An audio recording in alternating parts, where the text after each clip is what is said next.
Assalamualaikum warahmatullahi wabarakatuh. Salam dan bahagia Ibu dan Bapak guru hebat dimanapun berada. Baik, pada kesempatan kali ini izin berbagi tentang penyusunan modul ajar. Baik, saya percaya Ibu Bapak sudah tidak asing lagi dengan penyusunan modul ajar, karena memang sudah setiap hari gitu ya Ibu Bapak menyusunnya untuk mempersiapkan, merencanakan kegiatan pembelajaran yang menarik dan juga menyenangkan dan mampu meningkatkan semangat belajar bagi anak-anak yang ada di kelas Ibu Bapak. Baik Ibu Bapak, di era teknologi yang sekarang ini, di mana informasi sangat cepat dan juga mudah sekali kita dapatkan, Ibu Bapak juga bisa memanfaatkan teknologi tersebut untuk membantu Ibu Bapak, mempermudah pekerjaan Ibu Bapak. Ibu Bapak bisa mencari inspirasi tentang modul ajar dari berbagai platform media atau platform teknologi yang bisa diakses gitu ya. Tentu saja Ibu Bapak, modul ajar atau mungkin RPP yang Ibu Bapak dapatkan dari informasi atau inspirasi yang Ibu Bapak dapatkan dari berbagai sumber tersebut tidak serta-merta diterapkan gitu ya, digunakan di kelas Ibu Bapak, karena tentu kita harus melakukan penyesuaian terutama terkait dengan tingkat kesulitan materi, kemudian kemampuan siswa-siswi di kelas Ibu Bapak, dan juga kondisi sekolah atau kondisi lingkungan sekolah Ibu Bapak. Baik Ibu Bapak, kita langsung saja. Jadi di sini modul ajar bagian yang pertama itu adalah informasi umum ya, berisi informasi umum ini tentang identitas sekolah dan mata pelajaran ya.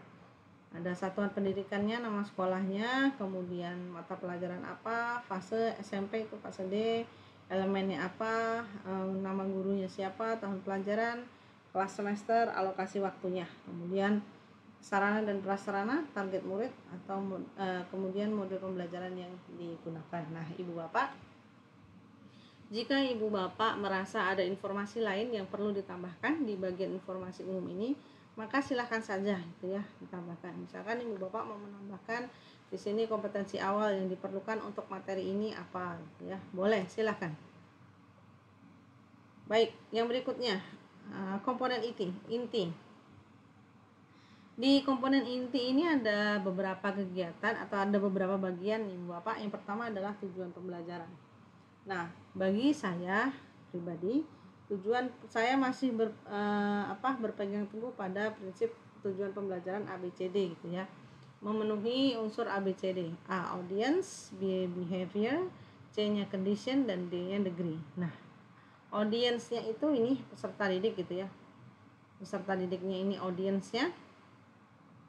Kemudian behavior itu adalah kompetensi apa, kemampuan apa, atau ya kompetensi apa yang akan dimiliki oleh peserta didik dalam kegiatan pembelajaran yang menggunakan modul ajar ini gitu ya. Jadi di sini behaviornya adalah mampu mengevaluasi ide utama naskah. Oke, ini B-nya. Kemudian C-nya condition ini bagaimana anak-anak akan belajar materi tersebut melalui kegiatan apa gitu ya. Jadi di sini C-nya disajikan sebuah naskah deskripsi. Jadi nanti anak bisa menganalisis ataupun mengevaluasi naskah tersebut. Degree-nya yang ini dengan benar. Oke, ini degree-nya. Oke. Baik, ABCD. Nah, Ibu Bapak, susunan ini juga bisa Ibu Bapak bolak-balik, yang penting semua unsurnya terpenuhi. Misalkan ya, ini saya coba. Peserta didik mampu mengevaluasi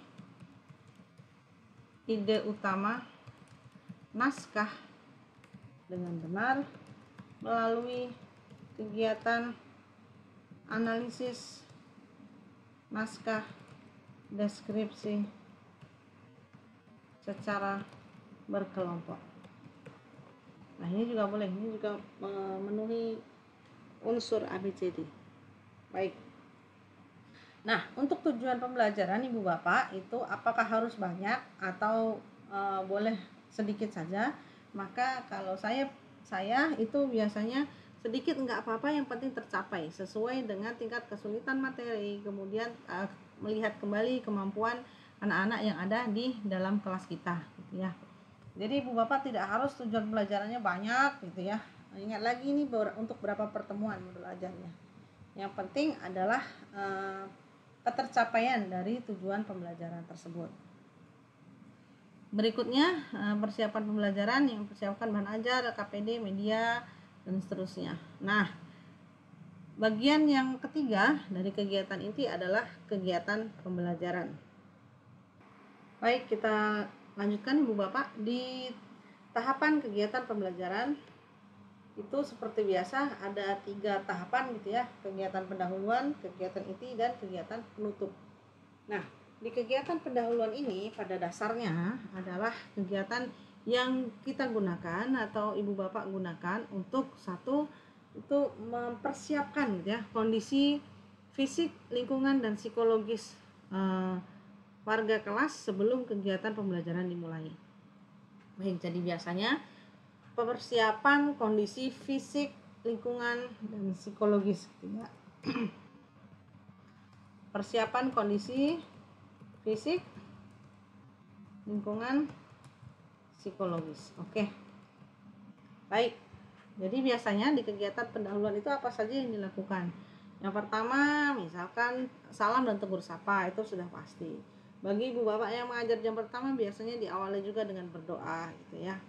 Kemudian atau memang rutin setiap mulai pembelajaran kita berdoa dulu gitu ya. Silahkan.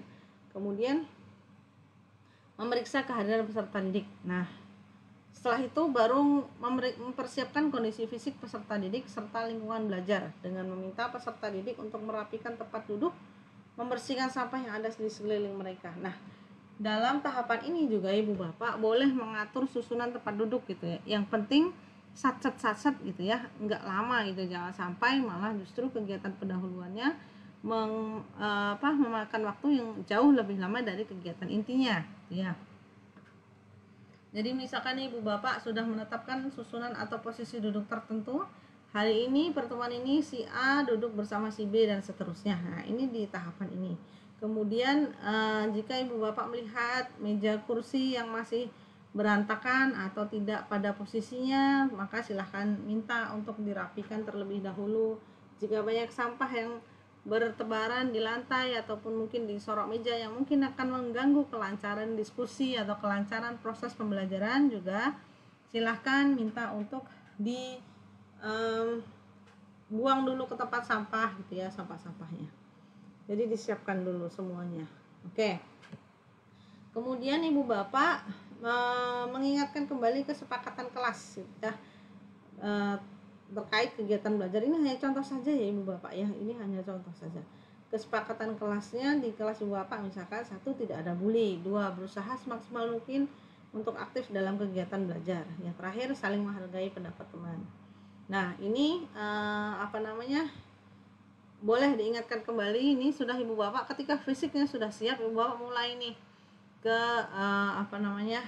readiness-nya, kesiapan secara psikologis untuk anak-anaknya. Nah, untuk mendapatkan fokus anak-anak gitu ya, boleh ibu bapak pakai energizer, ice breaking gitu ya, yang sederhana. Nah, bagi saya ibu bapak, sebuah modul ajar yang baik itu adalah modul ajar yang bisa dibaca dan juga digunakan atau diimplementasikan oleh guru lain. Jadi ketika saya berhalangan hadir di satu pertemuan, saya titip nih satu modul ajar saya di pertemuan tersebut kepada guru piket. Nah, harapannya modul ajar yang baik itu bagi saya adalah siapapun yang pegang modul ajar itu, yang bersangkutan bisa mengajar dengan berbekalkan modul ajar tersebut. Nah, di sini makanya saya tuliskan detail bagaimana energizer, clap and shout hooray ini dilakukan gitu ya. Jadi yang pertama tahapannya, guru meminta peserta didik bertepuk tangan sesuai dengan tempo yang ditentukan ya. Misalkan seperti ini, gurunya mencontohkan, kemudian muridnya mengikuti. Clap your hand slowly, faster,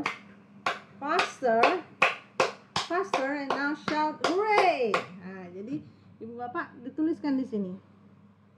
Jadi siapapun yang pegang modul ajar Ibu Bapak yang bersangkutan akan bisa melakukan kegiatan pembelajaran dengan baik ya.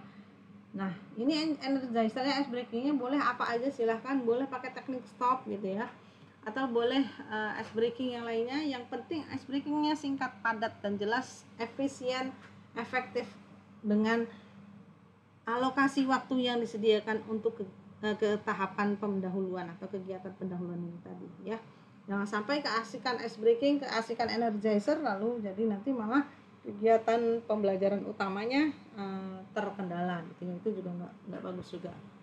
Nah, berikutnya guru memberikan beberapa pertanyaan pemantik dan menghubungkannya dengan materi pelajaran yang akan dipelajari dalam pertemuan yang berlangsung. Nah, ini boleh juga Ibu Bapak mengulang dulu ya, guru mengulang materi yang sudah dipelajari sebelumnya dan mengaitkannya dengan materi pembelajaran yang akan dipelajari pada hari ini. Oke. Guru mengulang kembali, jadi tapi mengulangnya sebentar aja ya, cuma hanya minggu lalu kita belajarnya apa, adakah yang masih ingat, adakah yang ingin menyampaikan kembali materi yang telah dipelajari pada pertemuan sebelumnya. Oke. Nah, situ baru mulai nih perkenalkan ya, introduce the topic for the day. Ya. Ini dimulai dengan memberikan beberapa pertanyaan pemantik gitu ya. Naskah apa yang pernah kalian baca di perpustakaan? Naskah apa yang pernah kalian baca di internet? Ya, baru nanti dirangkum, terus guru menyampaikan tujuan pembelajaran hari ini apa, kegiatan yang akan dilakukan apa, penilaian yang akan dilakukan seperti apa. Oke. Nah, baru mulailah ke kegiatan inti. Ini di sini ada keterangan merdeka. Artinya apa? Saya menggunakan alur merdeka. Oke, M pertama, mulai dari diri sendiri. Peserta didik dibimbing untuk menyebutkan pengertian naskah deskripsi gitu ya. Ini sesuai dengan pengetahuan dan kemampuan yang dimiliki oleh anak-anak. Nah, setelah itu E-nya eksplorasi konsep. Peserta didik menyimak tampilan slide tentang teks deskripsi dan memperhatikan contoh teks deskripsi yang ditampilkan oleh guru. Nah, di sini Ibu Bapak ada link quizzes yang disematkan. Maksudnya apa? Jadi slide PowerPoint Ibu Bapak, slide presentasi Ibu Bapak, apapun bentuknya, itu silahkan diupload ke Drive atau ke platform lainnya dan linknya disematkan, sehingga jika yang mengajar adalah guru pengganti, maka yang bersangkutan tidak perlu repot-repot untuk mencari materinya, mencari bahan ajarnya gitu ya. Jadi udah disiapin. Dengan melakukan hal ini juga, ini merupakan salah satu upaya kita sebagai guru agar nantinya kita itu punya bank bahan ajar gitu ya, punya kumpulan bahan ajar yang bisa kita gunakan, siap digunakan kapanpun. Oke, siap untuk dikembangkan gitu ya, siap untuk dikembangkan ya. Kita nggak tahu ya Pak, mungkin suatu saat Bapak Ibu juga Ibu Bapak bisa merevisinya kemudian diterbitkan menjadi sebuah buku teks pelajaran ya. Well, itu lain lagi ceritanya gitu ya. Tapi intinya kita jadi punya bank materi gitu ya. Baik. Nah, berikutnya ini peserta didik mengikuti pengucapan guru untuk membaca teks deskripsi. Jadi kita bimbing anak-anak untuk baca dulu nih, tahu pengucapannya. Nah, kemudian secara ini peserta didik mendapatkan kesempatan secara bergiliran untuk membaca teks deskripsi dalam kurung secara acak kepada beberapa peserta didik. Secara acak kepada beberapa peserta didik. Artinya yang diminta untuk membaca itu tidak semua. Dan gilirannya atau siswanya yang mana-mana yang akan membaca itu dipilih secara acak oleh guru. Nah, Ibu Bapak, kenapa ini penting sih? Bagi saya ini penting. Kenapa? Jadi kita tahu nih siapa yang harus baca gitu ya. Bagaimana kita akan mengatur gilirannya gitu ya. Oke. Baik, berikutnya. Ketika salah satu peserta didik membaca, maka peserta didik lainnya menyimak dan memperhatikan. Jadi di modul ajar ini secara jelas tegas disampaikan, ditulis apa yang harus dilakukan oleh guru, siswa. Jika ada yang maju maka siswa lainnya yang tidak maju mereka akan melakukan apa gitu. Kemudian yang terakhir, guru memberikan penguatan dan apresiasi kepada peserta didik atas upaya mereka membaca gitu ya. Jadi semua yang maju membacaannya benar atau belum masih perlu latihan lagi, atau yang bacaannya masih perlu drill lagi gitu ya, semuanya diberikan apresiasi dan penguatan. Kenapa? Karena itulah esensi dari proses belajar. Kita salah coba lagi, kita salah coba lagi, kita salah coba lagi, karena kita belajar semuanya dari kesalahan gitu ya. Oke, berikutnya, tahapan berikutnya ruang kolaborasi. Jadi di sini ruang kolaborasi ini peserta didik mengerjakan latihan yang dibagikan guru yang dibagikan guru ke dalam kelompok gitu ya.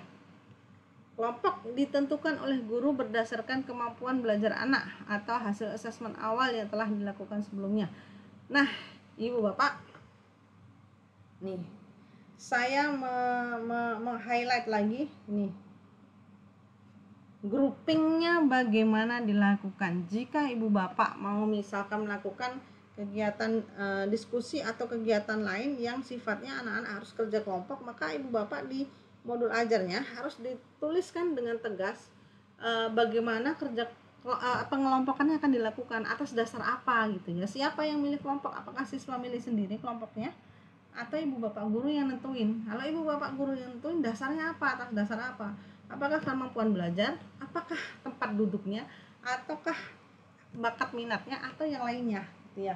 Jadi ini perlu pertimbangan dan perlu dituliskan dengan jelas sehingga tujuan dari proses pembelajaran itu sendiri itu bisa tercapai. Dan kita, kalau bagi saya ketika mengajar di kelas, kita bukan hanya semata-mata deliver the material gitu ya, deliver the topic, teaching the subject, bukan cuma ngajar materi pengetahuan aja gitu ya, tapi kan kadang kita juga pengen pas ngajar itu kita sekalian mau assess, kita mau kembangkan karakter anaknya. Jadi misal nih saya di pertemuan ini saya mau lihat kerjasama gitu ya, si A dengan si B, mereka mau saya taruh di satu kelompok sama-sama.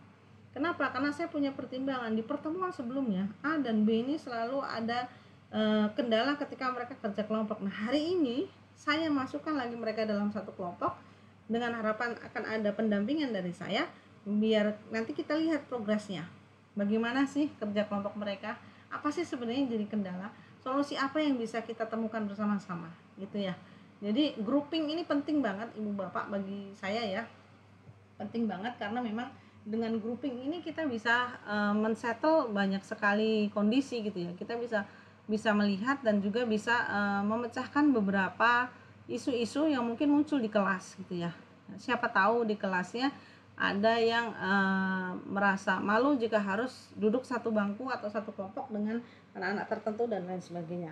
Kita nggak tahu. Atau mungkin ada anak yang mendominasi terus gitu ya. Ada yang pengennya dapat kesempatan bicara yang lebih terus gitu. Nah, ini makanya hal-hal seperti ini juga kita harus sebagai guru harus aware gitu. Nah, dan grouping ini Ibu Bapak diupayakan untuk bagaimana Ibu Bapak melakukan grouping atau pengelompokan itu secara bervariasi sehingga anak enggak bosan. Nah, ketika anak tidak bosan, mereka akan tumbuh ketertarikan dengan proses pembelajaran. Mereka akan tumbuh lagi semangat dalam belajar itu. Terus akan dinanti-nanti, wah minggu depan saya kelompok sama siapa lagi ya, mau kerja apa lagi ya, mau bahas apa lagi ya gitu. Jadi Ibu Bapak akan menjadi guru yang dirindukan gitu ya, karena hari ini beda, besok beda lagi, besok ngapain lagi ya, kita seru-seruan apa lagi ya di dalam kelompok sama siapa gitu ya. Itu. Nah, bagi Ibu Bapak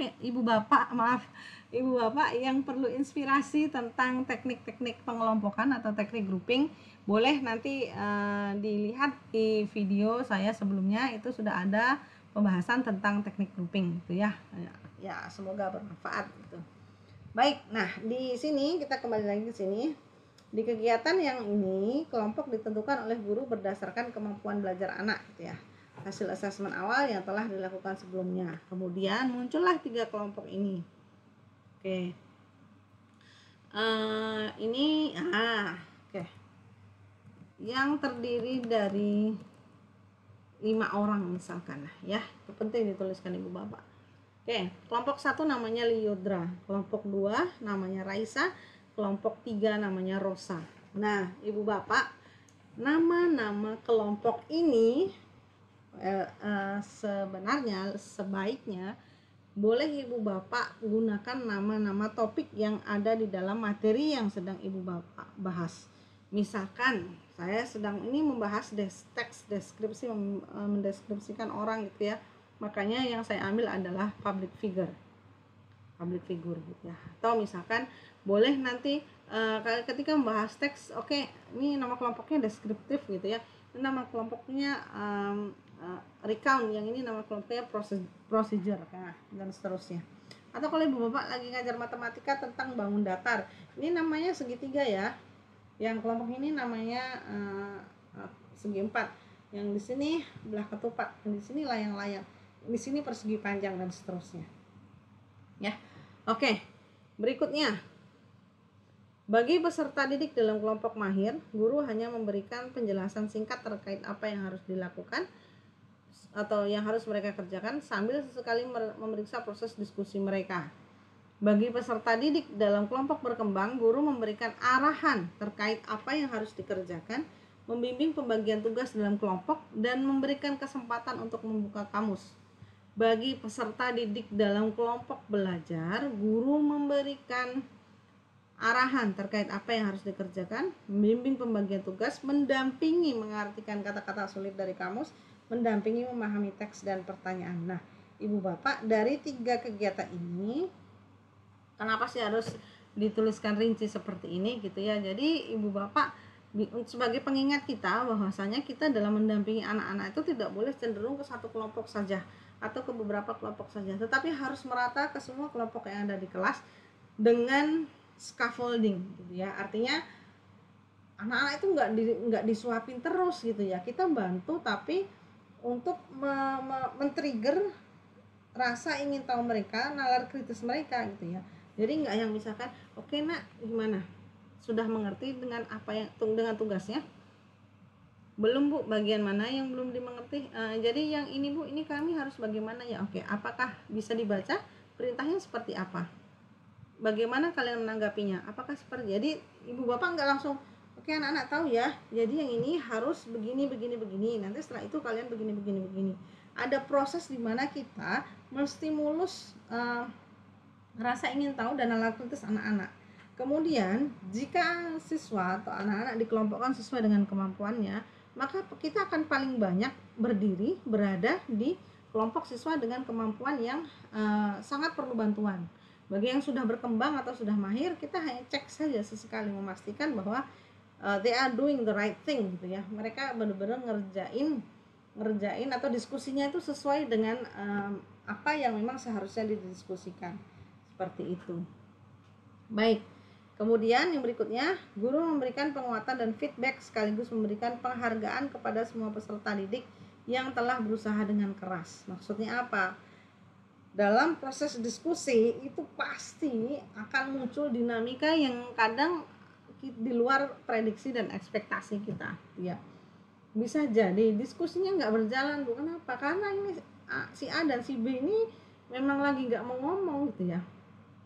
Lagi pada bad mood, nggak mau ngomong mereka berdua. Nah, atau kadang ada apa? Nah, hal-hal kayak gini ini kan ini yang menjadi apa sih namanya bonding kita di dalam kelas gitu ya, bersama anak-anak gitu ya.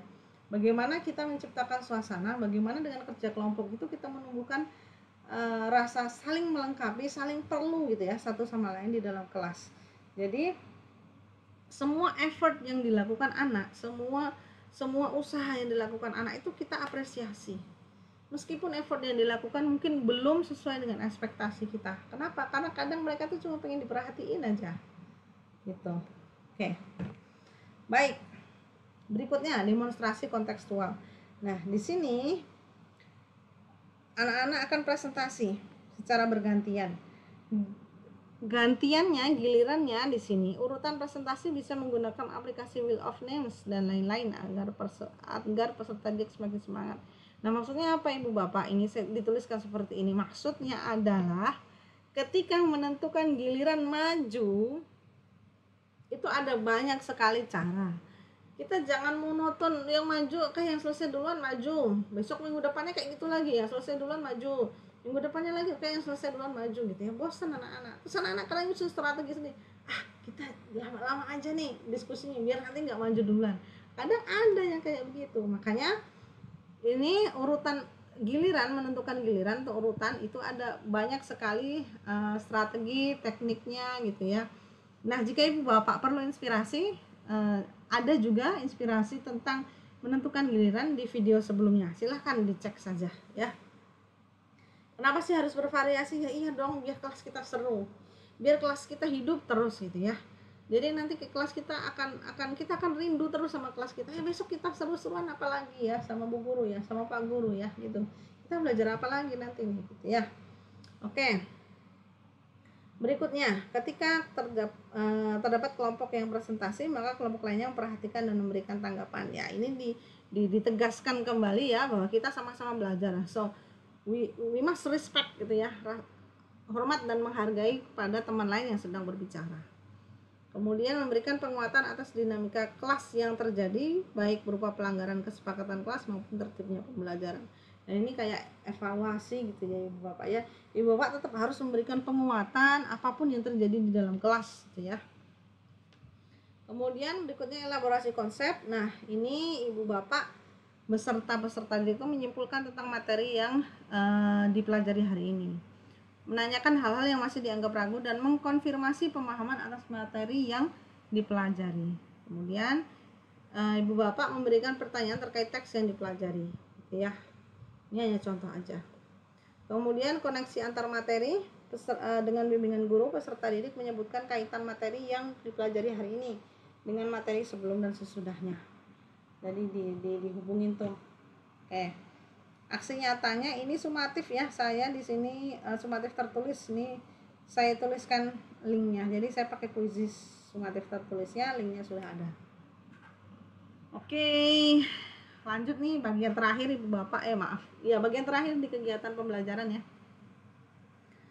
Di tahapan kegiatan pembelajaran itu refleksi. Nah, refleksi refleksi ini boleh berbagai macam jenis ya Ibu Bapak ya. Nah, ini yang biasa saya lakukan juga di kelas. Bagaimana perasaan kalian selama mengikuti kegiatan pembelajaran hari ini? Pengalaman apa yang kalian dapatkan? Kegiatan mana yang kalian suka dan tidak sukai? Pembelajaran yang kalian dapatkan hari ini apa? Perubahan apa yang akan kalian lakukan dalam kegiatan pembelajaran berikutnya? Bagaimanakah bimbingan yang Ibu Bapak berikan dalam kegiatan pembelajaran hari ini? Ya. Oke, jadi kita nggak cuma nanya tentang bagaimana materinya, yang sulit bagian mana, kegiatannya yang disukai yang mana, tapi juga bagaimana sih hari ini Ibu Bapak ngajarnya kayak apa?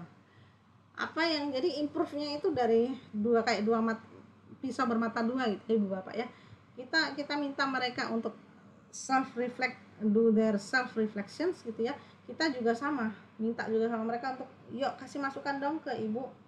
Hari ini Ibu ngajarnya seperti apa?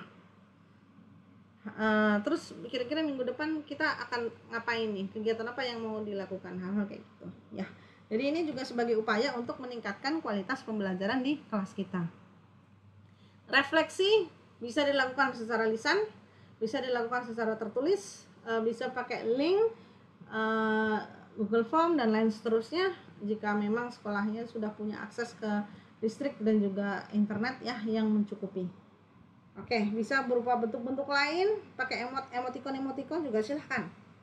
Bebas saja. Yang penting intinya di kegiatan penutup itu Ibu Bapak melakukan refleksi tentang kegiatan pembelajarannya, tentang bagaimana dinamika kelas yang terjadi, tentang bagaimana kita mengajar pada pertemuan di hari tersebut.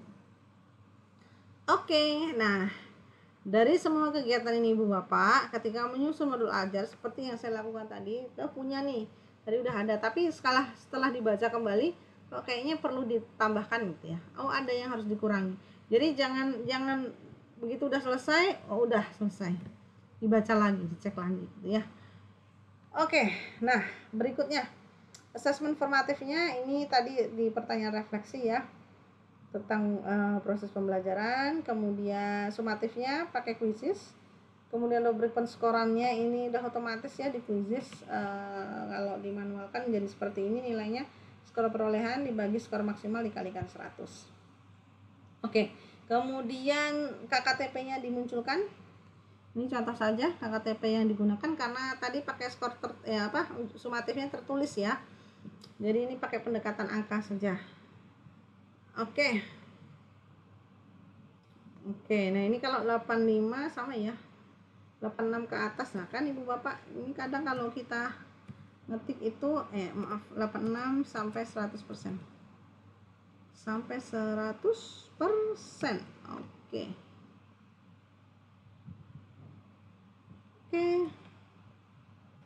Nah, kemudian remedial pengayaannya baru Ibu Bapak legalitasnya tanda tangannya. Nah, kemudian di bagian yang ketiga, bagian C itu ada lampiran. Di lampiran ini Ibu Bapak boleh lampirkan bahan ajarnya. Nah, tadi kalau ada PowerPoint udah cukup. Kalau Ibu Bapak upload ke Drive, cukup linknya saja dituliskan ke sini biar hemat gitu ya. Kemudian LKPD-nya ada di linknya saja sudah cukup. Oke ya, remedialnya ada. Oke, remedial dan pengayaannya juga ada. Oke, baik Ibu Bapak. Jadi lagi dan lagi di-upload saja ke Drive gitu ya. Jadi Ibu Bapak punya nanti bank apa sih namanya? Bank materi ya, bank bahan ajar, bank soal, bank media gitu. Yang bisa Ibu Bapak pakai kapanpun, bisa Ibu Bapak bagikan ke teman-teman yang lain, bisa direvisi sesuai dengan dinamika yang terjadi di sekolah gitu ya. Dan lain sebagainya. Oke, baik Ibu Bapak. Itu saja tentang pembahasan kita tentang modul ajar ya pada kesempatan kali ini. Mohon maaf jika banyak kekurangan, salah dan khilaf itu dari saya sendiri gitu ya. Terima kasih banyak sudah menonton sampai akhir. Salam sehat untuk Ibu Bapak dan keluarga di rumah. Salam dan bahagia. Jangan lupa untuk tonton video-video sebelumnya juga. Kemudian kita bertemu kembali di video-video selanjutnya. Baik, salam dan bahagia. Assalamualaikum warahmatullahi wabarakatuh.